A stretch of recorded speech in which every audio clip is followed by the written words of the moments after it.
¿Por qué los millennials son socialistas? Porque estoy convencida que no tienen idea de lo que es comunismo ni tampoco socialismo.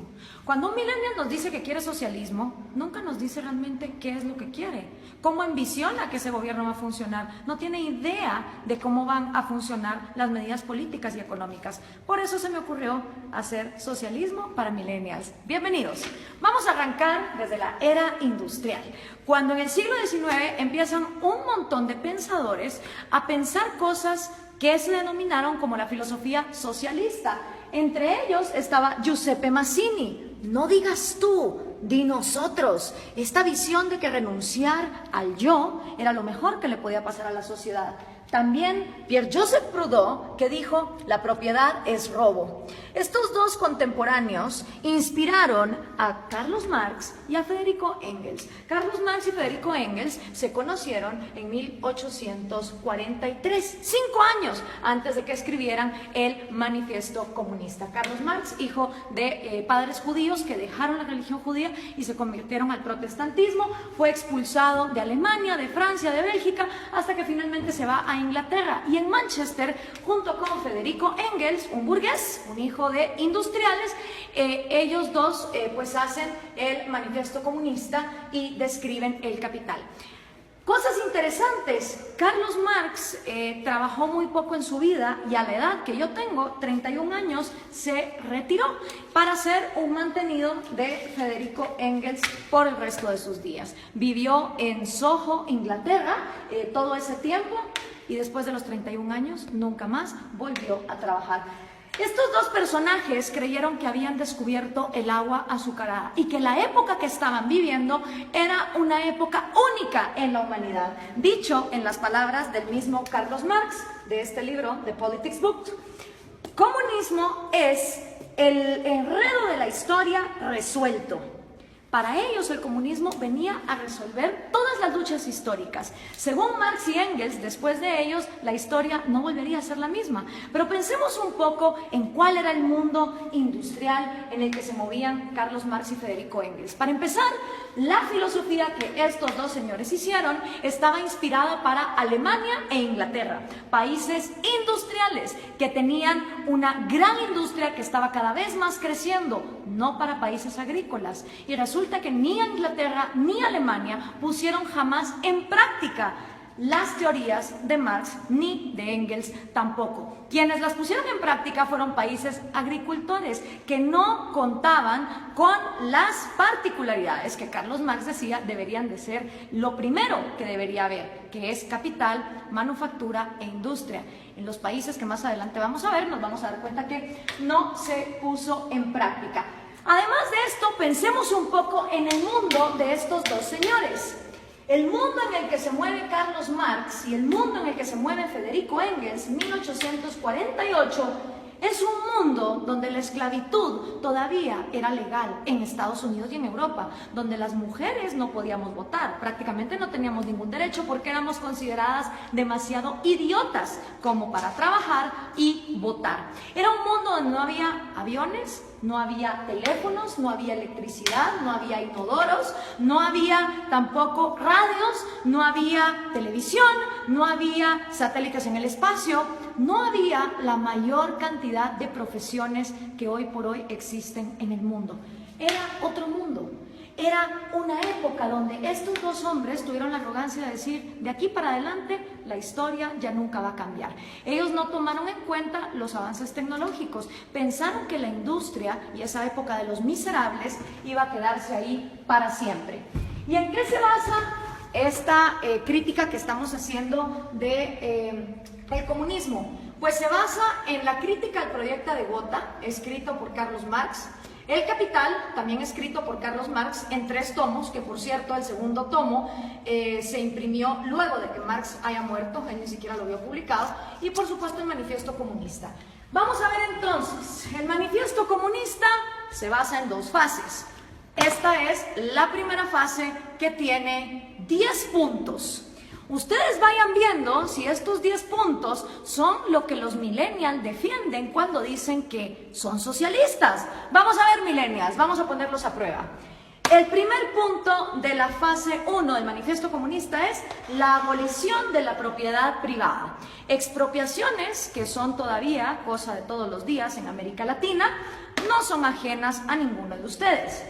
El segundo puesto es impuestos fuertemente progresivos. Esta idea de que los más productivos de la sociedad sostengan más al Estado, porque del Estado vivimos todos. Entonces, mientras más paguen los más ricos, se supone que el Estado va a ser más justo y más fuerte, y para nada tiene que ver que eso desincentive a la gente a ser mejor.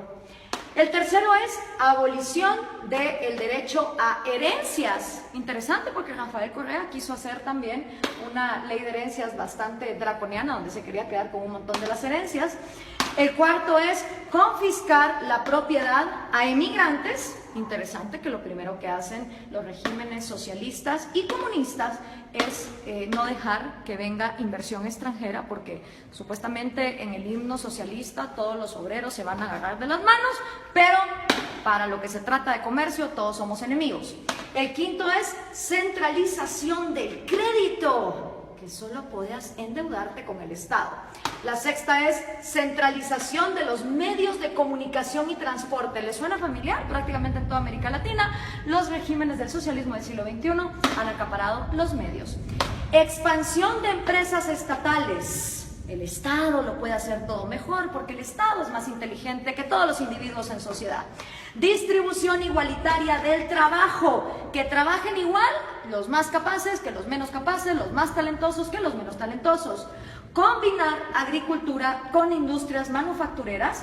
Y por último, educación gratis, y esto va a escandalizar un montón a los progres. Carlos Marx estaba a favor del trabajo infantil. Sí, señoras y señores, para Carlos Marx la educación debía ser gratis. Mentira, nada es gratis, todo lo paga alguien, pero como el Estado lo iba a expropiar todo, la educación entonces sería gratuita para que fuera combinada con producción industrial, es decir, que los niños desde que están estudiando trabajaran.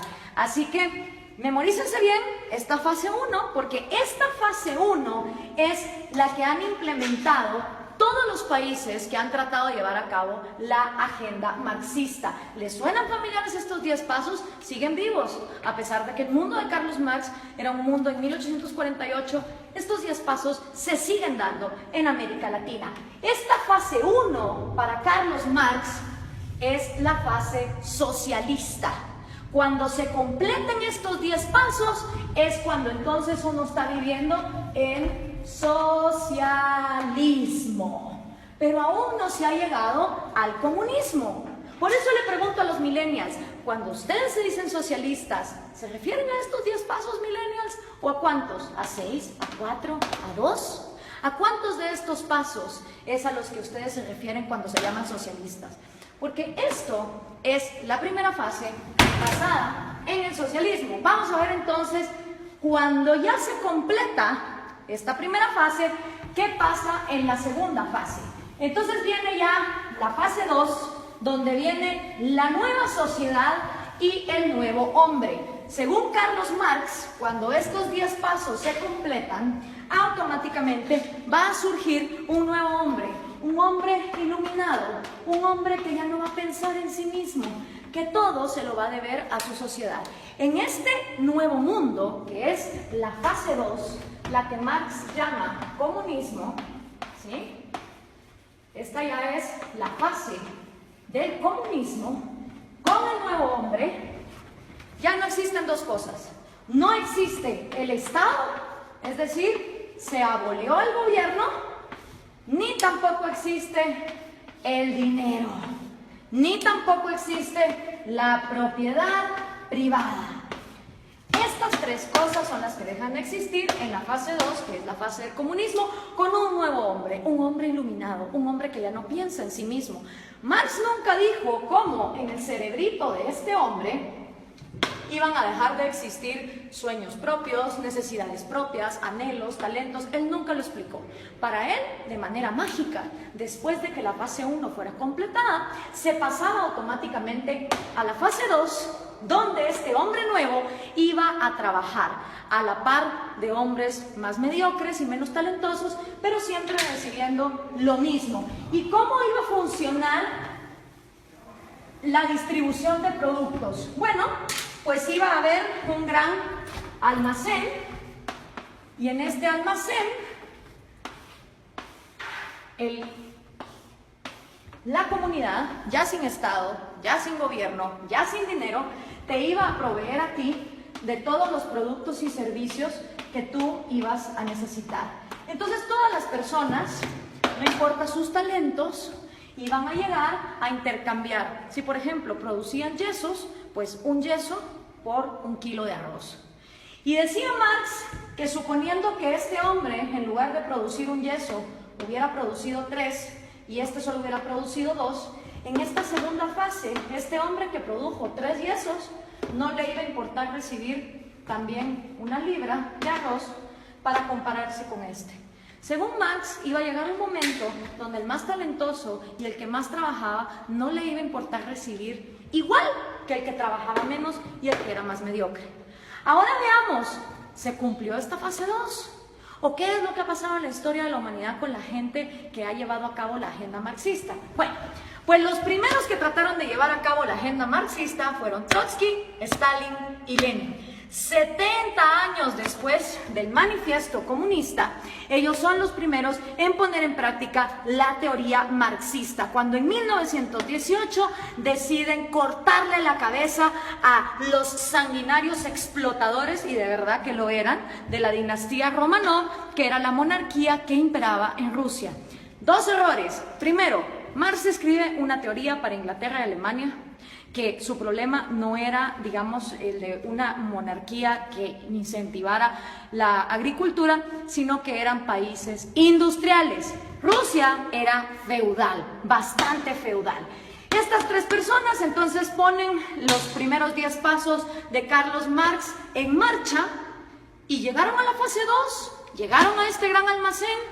Realmente no. Ni se abolió la propiedad privada, ni se abolió el dinero, y el Estado, en lugar de aniquilarse, se fue volviendo más y más grande hasta volverse totalitario. ¿Y entonces qué pasó?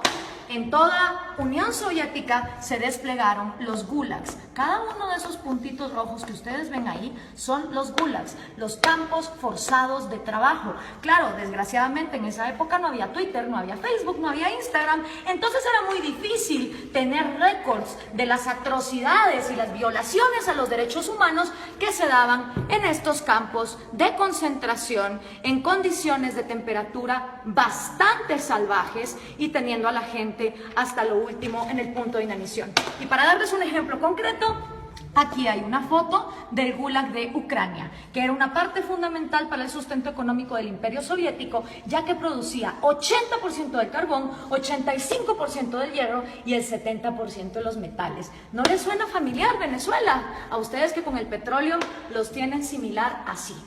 Después de la Unión Soviética, y que ojo, nunca se llegó a la fase 2 de comunismo, podemos decir entonces que lo único que hubo en Rusia fue socialismo, porque nunca se llegó a la fase 2. El siguiente sanguinario que quiso poner a prueba el comunismo fue Mao Zedong en China. En 1948 entra el Ejército Rojo y Mao hace su propio experimento con 2 atrocidades que aniquilaron a más de 60 millones de personas, que fueron el gran salto adelante y la revolución cultural, que básicamente era una manera de implementar los 10 pasos del manifiesto comunista y que llevaron al peor genocidio que la humanidad jamás ha visto. Y por supuesto, esta idea se trae a casa, y los primeros en traer la casa en su propia versión de Trotsky, Stalin y Lenin son el Che Guevara, Fidel Castro y Camilo Cienfuegos. Cosa interesante, Camilo Cienfuegos y Trotsky, siendo los intelectuales más moderados de este movimiento, fueron asesinados, este por Stalin y Camilo por Fidel Castro. Hasta en eso se parecen estos modelos, donde tenemos sanguinarios que traicionan a sus propios amigos cuando no se vuelven tan pues crueles y dictadores como ellos. Ahora veamos la línea. Entra Fidel Castro a Cuba y obviamente Fidel Castro sigue influyendo en la región. Aquí lo tenemos con Evo Morales y con Hugo Chávez, que traen el refrito, el socialismo del siglo XXI. La misma idea, los mismos 10 pasos, la misma utopía, llegar al gran almacén donde hasta el talentoso iba a renunciar por el mediocre. Y esto se sigue pasando. Aquí está Hugo Chávez con Kirchner, Néstor Kirchner y con Lula da Silva. Y por supuesto sus nuevos reciclados, Dilma Rousseff, que acaba de ser destituida, Mujica, Cristina Kirchner con Hugo Chávez. Si podemos ver, la línea es directa. Las ideas son las mismas. Es la misma receta y el resultado es el mismo. Entonces, ¿por qué los millennials insisten en ser socialistas? No me cabe la menor duda que es porque no conocen su historia, no tienen idea de lo que significa el socialismo, ni tampoco tienen idea de que el comunismo llega hasta una fase 2 que nunca antes se ha dado. Veamos algunos resultados por acá. Tenemos la cantidad de muertos que el comunismo ha producido. En la Unión Soviética 20 millones, en China 65 millones, en Vietnam 1 millón. En Corea del Norte se calcula, porque obviamente no se sabe, 2 millones, en Camboya otros 2, en Europa del Este 1 millón, en Latinoamérica 150.000, en África 1.7, en Afganistán 1.5, para llegar a 94.3 millones, según los datos estadísticos de los mismos gobiernos. ¿Y quiénes han intentado el proyecto comunista? Nada más y nada menos que la mitad del territorio del mundo. Entre los países que han intentado el proyecto comunista están la Unión Soviética, Ucrania, Bielorrusia, Azerbaiyán, Georgia, Turkmenistán, Uzbekistán, Armenia, Kazajistán, Kirguistán, Letonia, Lituania, Moldovia, Estonia, China, Vietnam, Laos, Alemania Oriental, obviamente. Está también Hungría, Checoslovaquia, Rumania, Yugoslavia, Albania, Bulgaria, Corea del Norte, Cuba, Camboya, Etiopía, Angola, Mozambique, Nicaragua, Afganistán y por supuesto Venezuela, si tomamos en cuenta lo que se ha llevado a cabo. ¿Cuáles son tus probabilidades de toparte con el comunismo? Son increíbles. Imagínate que vos podés tener antepasados de Hungría o antepasados de Cuba y vivir en Guatemala y te vas a haber topado con el comunismo. Las probabilidades de que un ser humano se haya topado con el comunismo, una historia comunista, son de 1 en 2. Porque como les explicaba, de todo el mundo, la mitad del territorio de la humanidad ha intentado este experimento. Y el resultado no ha sido esa fase 2, no ha sido esa panacea de ese hombre iluminado, ese hombre que deja de pensar en sí mismo para solo pensar en los demás. El resultado ha sido lo que George Orwell nos describió hace tanto tiempo en La rebelión en la granja. Los humanos en el poder se vuelven los cerdos y para los cerdos hay todo, mientras que para el resto de animales no hay nada. En lugar de llegar a la fase 2, se llega a un lugar donde la burguesía son los nuevos, ya sean los Stalin, ya sean los Mao, ya sean los Castro, ya sean los Morales o los Chávez. Solo ellos se vuelven la burguesía, solo ellos se vuelven la élite, a costa de que todos los demás estén bien jodidos. Pero, ¿dónde se ha vivido comunismo? ¿Dónde ha habido igualdad? Pues miren, un lugar en el planeta donde hubo igualdad de miseria fue en los campos de concentración de Alemania. Porque ahí, como ustedes se pueden dar cuenta, todos eran iguales de miserables. Obviamente ahí no había propiedad privada, no había dinero, era la panacea. Y Viktor Frankl, que no se lo contaron, él lo vivió, él estuvo en un campo de concentración, uno de los psicólogos más reconocidos del siglo XX, hizo un llamado muy interesante. Everything can be taken from a man. Cualquier cosa puede ser tomada de un hombre, excepto por una. La última de las libertades del hombre. Exigir la actitud que uno va a tener en cualquier set de circunstancias para escoger uno su propio destino. Quiero hacer énfasis en esta frase porque lo que está aquí diciendo Viktor Frankl es que la mayor libertad del hombre reside que aunque esté en estas condiciones, uno va a decidir con qué actitud va a enfrentarse a la vida. Pero ¿qué podía saber Carlos Marx de estas cosas? Regresemos a 1848, ni siquiera Freud, con su psicoanálisis, que ya está bastante desprestigiado, había empezado sus estudios. Tampoco Darwin. Se creía que la histeria de las mujeres se podía quitar con electroshock. La psicología estaba en pañales. ¿Qué sabía Carlos Marx del cerebro humano? ¿Qué podía saber Carlos Marx acerca de un hombre nuevo que tuviera en su cerebro la capacidad de dejar de pensar en sí mismo? Hablemos entonces de sus predicciones, que fueron completamente nefastas. La primera predicción de Marx: va a haber más países comunistas que no comunistas. No se cumplió. Hoy hay más países excomunistas que actualmente comunistas. La segunda predicción de Marx: la máquina va a acabar con el proletario y el proletario va a vivir en la miseria. Tampoco se cumplió. Hoy por hoy, en el siglo XXI, existen muchas más profesiones y muchos más puestos de trabajo, tomando en cuenta que las mujeres ya podemos votar y ya podemos trabajar, que las que existían en su época, con lo cual su segunda predicción tampoco se cumplió. Hoy por hoy, de cada 7 personas vivas, 6 ya no viven con $1 al día, como era en la época de Marx, donde había mayor pobreza igualitaria. Y otra también de las predicciones de Marx es que el comunismo, en donde fuera implementado, iba a pasar a la fase 2. Y esa tampoco se cumplió. Ninguno de los experimentos comunistas han llegado jamás a la fase 2. Nunca abolen ni la propiedad privada para los gobernantes, obviamente para todos los demás sí. Nunca se abole tampoco el dinero, ni mucho menos la propiedad privada. Pero aparte de Viktor Frankl, que escribió ese excelente libro de El hombre en busca del sentido, hoy por hoy tenemos excelentes referentes de la psicología evolutiva y la neurociencia que nos pueden explicar cómo de hecho nuestro cerebro no está diseñado para el comunismo. Uno de ellos es David Boss. Él es PhD, profesor de Harvard, de la Universidad de Michigan, de la Universidad de Texas, y ha escrito 7 libros de psicología evolutiva, incluyendo este. No son personas que te lo digan por fe, como te lo dijo Marx, y que solo lo dejó escrito, cómo iba a ser ese cambio en la psicología humana. Son personas que han estudiado la evolución, la genética de la vida, y que entienden cómo funciona el cerebro humano. Y una de las frases de David Boss es: no existe un agente autónomo con intereses llamado sociedad. Esto es una imposibilidad lógica. Sociedad como tal no piensa, no come, no llora, no tiene intereses. La sociedad no es más que el cúmulo de cada individuo. Y somos los individuos y nuestros derechos fundamentales los que realmente existimos en la realidad. Una sociedad de individuos pensantes, libres, funcionales, es una sociedad que avanza.